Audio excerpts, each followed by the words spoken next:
आपको एक और बड़ी ब्रेकिंग खबर देते हैं। एक के बाद एक बड़े खुलासे हो रहे हैं। दिल्ली धमाके में गिरफ्तार मुफ्ती इरफान पर बड़ा खुलासा। एनआईए टीम से पूछताछ में इरफान से नई जानकारी सामने आई है। कश्मीर में स्थानीय आतंकी संगठन मजबूत करने की तैयारी करी जा रही थी। AK-47 लेकर इरफान के घर आते थे उमर, आदिल, मुजम्मिल और शाहीन। AK-47 लेकर के इरफान के घर में आते थे उमर, आदिल, मुजम्मिल और शाहीन।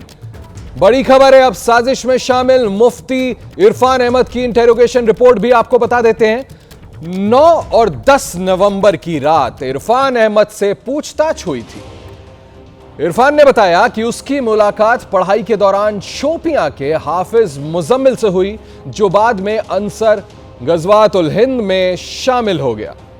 बाद में मौलवी इरफान अहमद ने भी AGUH में शामिल होने की दिलचस्पी दिखाई। तब हाफिज मुजम्मिल ने इरफान को अंसर गजवात उल हिंद के 3 कमांडर के नाम बताए थे, लेकिन इरफान के शामिल होने से पहले 2021 में हाफिज एनकाउंटर में मारा गया था। बाद में हाफिज मुजम्मिल का करीबी बताकर डॉक्टर मुजम्मिल ने संपर्क किया। टेलीग्राम पर मुजम्मिल और इरफान अहमद के बीच बातचीत शुरू हुई।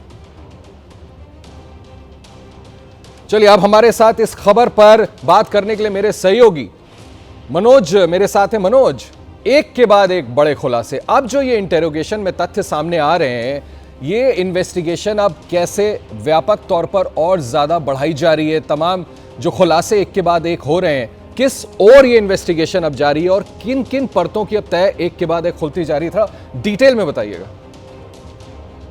जी बिल्कुल, देखिए आशीष, जैसा कि हमने पहले भी बताया था कि जब एनआईए ने इन सभी आरोपियों को गिरफ्तार कर लिया है, तो सभी से पहले अभी इंडिविजुअली पूछताछ चल रही है। इंडिविजुअली इन सभी के बयान दर्ज किए जा रहे हैं। इसके बाद एनआईए की जो टीम है इन सभी को आमने सामने बैठाकर पूछताछ करेगी, और जब इनके अगर बयानों में कोई विरोधाभास पाया जाएगा तो फिर उसके बाद अलग से फिर पूछताछ की जाएगी। और जिस तरीके से अब इनके बयानों से लगातार खुलासा हो रहा है, जो ये मुफ्ती था, जो इरफान था, उसके बयान से खुलासा हुआ कि अंसार गजवाते हिंद में वो जाना चाहता था, उससे वो काफी इंस्पायर्ड था। और एक और जो दूसरा मुजम्मिल था, उससे उसकी मुलाकात हुई थी पढ़ाई के दौरान। वो जो दूसरा मुजम्मिल था जो एक एनकाउंटर में मारा गया बाद में, वो पढ़ाई के दौरान उसके साथ पढ़ता था और उसी ने उसको ज्वाइन करवाना चाहता था।